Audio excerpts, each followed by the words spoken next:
Le DAF Fresh Morning, c'est 104.5 tonnes de bonne humeur. Tous les matins sur Urban FM. La meilleure radio de la capitale. La meilleure radio de la capitale.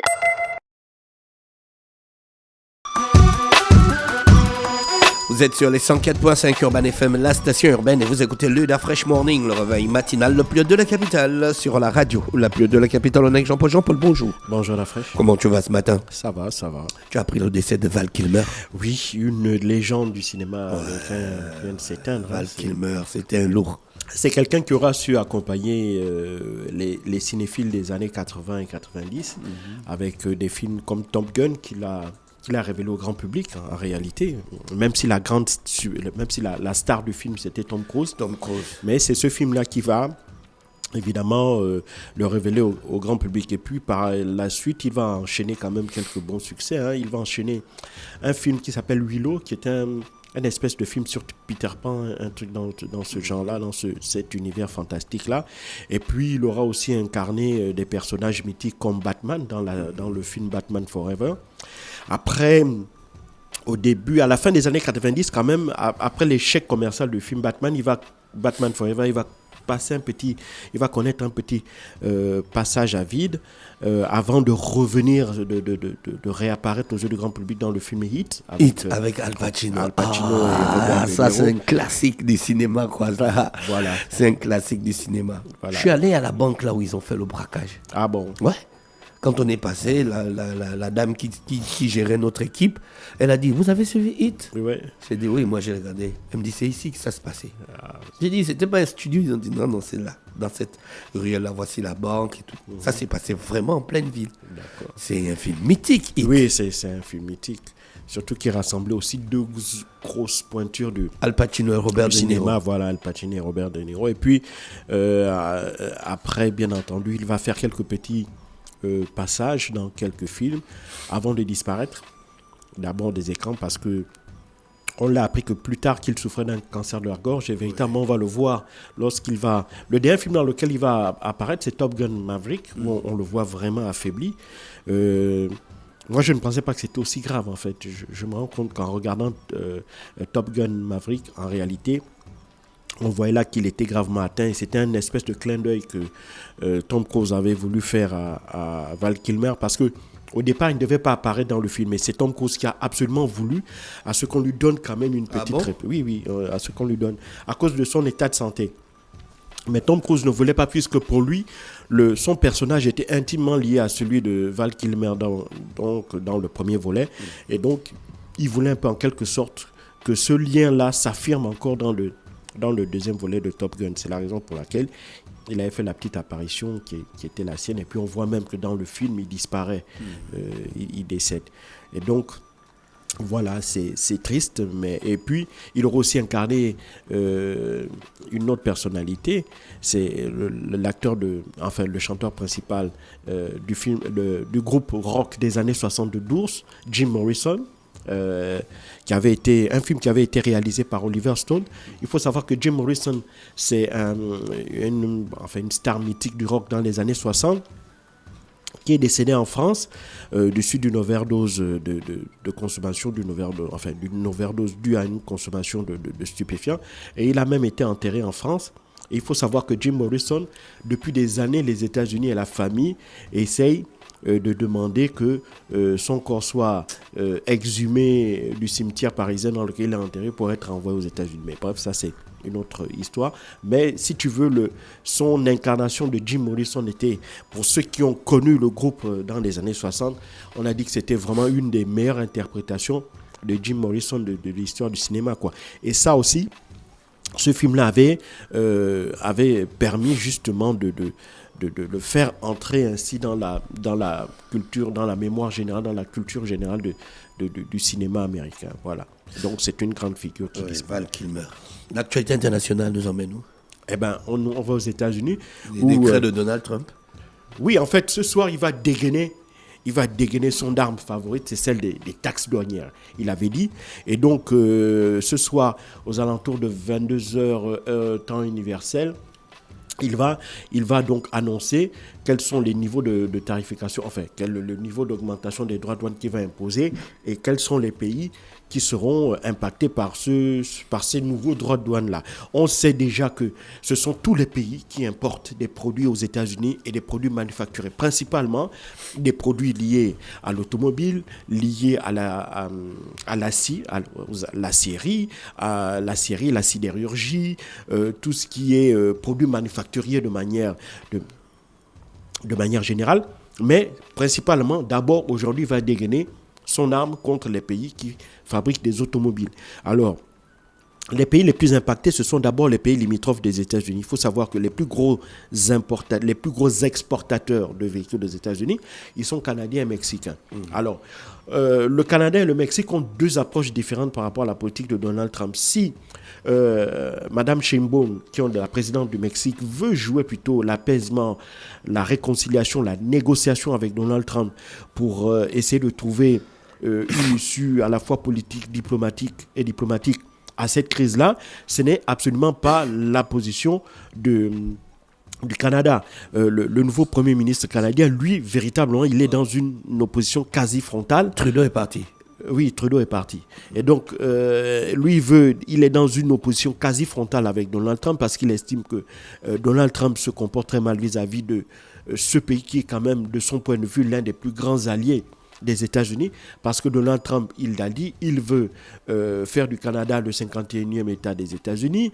Il a des velléités aussi, des velléités impérialistes vis-à-vis du Groenland, qui est administré par le Danemark, mais qu'il voudrait aussi annexé pour des raisons de sécurité nationale.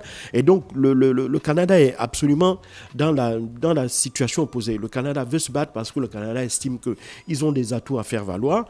D'abord, mais ces atouts-là, évidemment, ça va être compliqué. Il faut savoir que 70% de l'économie canadienne est tournée vers les États-Unis. Donc, il y a une très grande connectivité entre le Canada et les États-Unis. Sauf que en réalité, le pays qui fait le plus tourner l'économie de l'autre, ce sont les États-Unis. Ce sont les États-Unis qui importent la très grande majorité des matières premières qui sont produites au Canada, le pétrole, le gaz de schiste. C'est les États-Unis qui importent la quasi-totalité de l'aluminium ou de l'acier qui est produit au Canada. C'est les États-Unis qui importent l'essentiel des véhicules automobiles qui sont fabriqués au Canada. Donc, on voit bien que pour le Canada, la seule solution serait de multiplier les partenariats, ce serait de trouver d'autres partenaires. Mais dans ces temps où on a tendance à se replier sur soi, même trouver de nouveaux partenaires, c'est compliqué. Pourquoi ? Parce que à la fois, il y a les pays qui potentiellement pourraient être capables d'absorber, c'est une grande partie des productions canadiennes sont des pays qui sont particulièrement méfiants, pour lesquels les Canadiens sont quand même assez méfiants. On a les Chinois, par exemple, ou les Russes qui pourraient absorber, peut-être pas la totalité, mais une grande partie et qui pourraient être des partenaires. Or, quand on regarde le contexte géopolitique actuel, on voit très mal les Canadiens se tourner vers les Chinois ou vers les Russes. Et donc ça, c'est un véritable casse-tête. Est-ce qu'il faudra aller vers les Européens ? Certainement, mais la connexion, même s'il y a des accords commerciaux entre les Européens et les Canadiens, mais en termes de volume global, ces accords-là ne prévoyaient pas de mettre sur le marché une aussi grande quantité, en admettant par exemple que les Canadiens décident de plus en plus de se passer du marché américain, ce dont je doute parce que ce serait un véritable suicide économique et ça demanderait trop de temps et donc ça risquerait de créer plus de problèmes que de solutions. Mais en envisageant même que le nouveau gouvernement essaye de se tourner vers de nouveaux partenaires, en l'occurrence l'Europe aussi est empêtrée dans d'énormes difficultés économiques parce que l'Europe fait face à son soutien indéfectible à l'Ukraine qui est empêtrée dans cette guerre avec la Russie. Premièrement, l'Europe a décidé de se couper du gaz et du pétrole russe et ça a eu un impact sur son économie. Et puis troisièmement, l'Europe aussi risque d'être impactée par ces mesures douanières prises par les États-Unis parce que les États-Unis aussi veulent faire payer à l'Europe le fait que, de leur point de vue, ils ne bénéficient pas suffisamment d'échanges commerciaux puisque la balance est plutôt excédentaire du côté européen. Et ensuite, il y a aussi la question de la sécurité du continent européen, puisque les Américains ne veulent plus payer ou veulent moins payer. Ils veulent que les Européens contribuent un peu plus à l'effort de financement de la défense européenne. Et donc, dans ce contexte-là aussi, les Européens n'ont n'auraient pas la capacité de véritablement absorber le surplus de production canadienne. Donc, on est dans cette configuration-là qui fait que tôt ou tard, quelles que soient les solutions, les Mexicains comme les Canadiens, ils sont piégés en quelque sorte. Ils sont tellement arrimés aux États-Unis qu'ils n'avaient jamais imaginé ou jamais pensé qu'ils pouvaient se retrouver dans un tel scénario vis-à-vis du voisin américain. Et donc, ils sont un peu à la fois, ils sont craintifs parce que il faut savoir que par exemple pour le Mexique, l'augmentation de droits de douane de 25%, en admettant que ce soit le cas, 25% sur les importations, sur les exportations de véhicules vers les États-Unis, ferait chuter l'industrie automobile de plus de 20 milliards de dollars.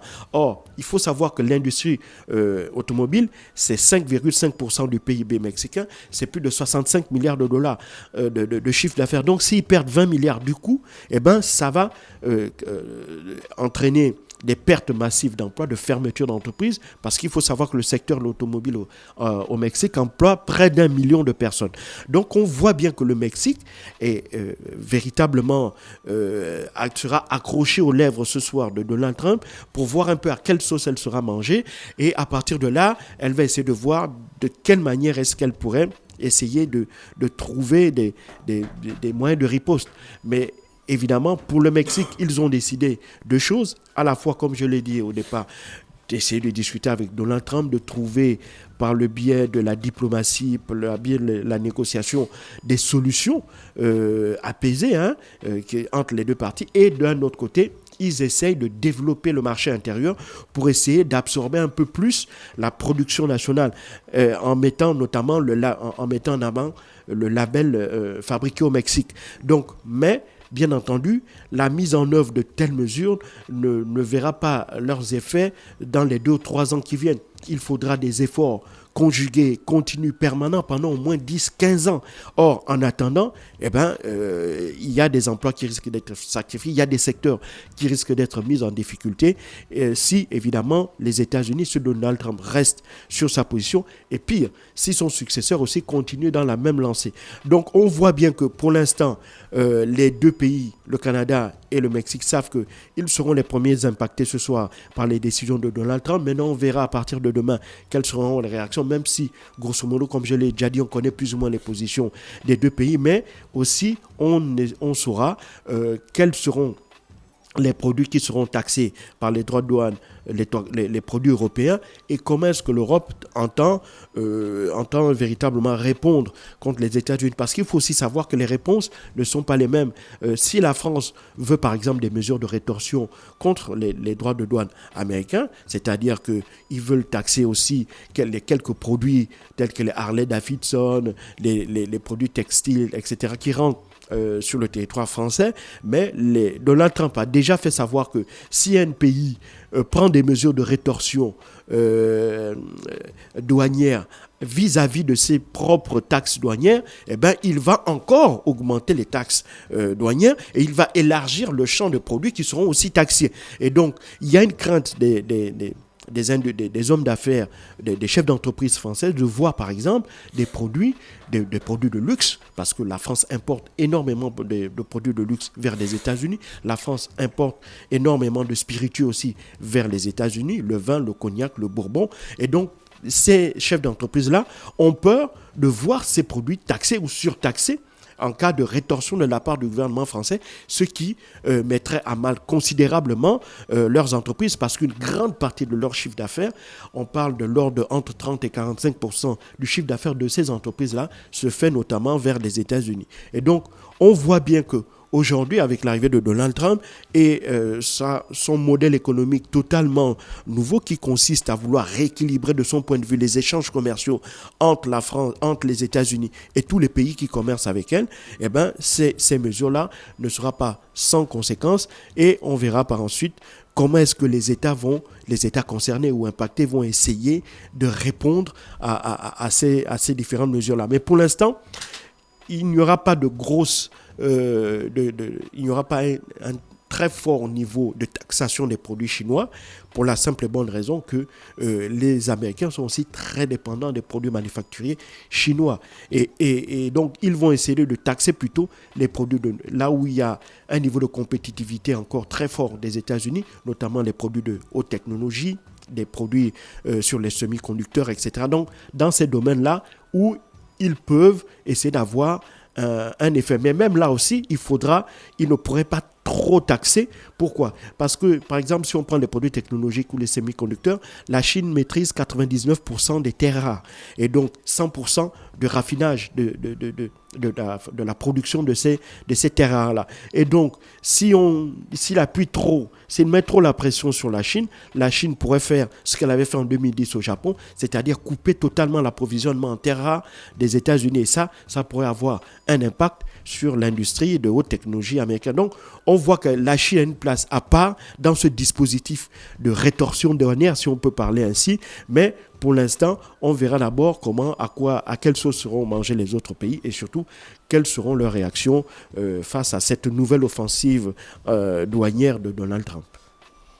Merci Jean-Paul avec nous ce matin sur les 104.5 Urban FM, la station urbaine pour l'actualité internationale. On repart en musique et on se retrouve juste derrière. René Ruth est déjà avec nous dans le studio. Le Da Fresh Morning, c'est 104.5 tonnes de bonne humeur. Tous les matins sur Urban FM. La meilleure radio de la capitale. La meilleure radio de la capitale.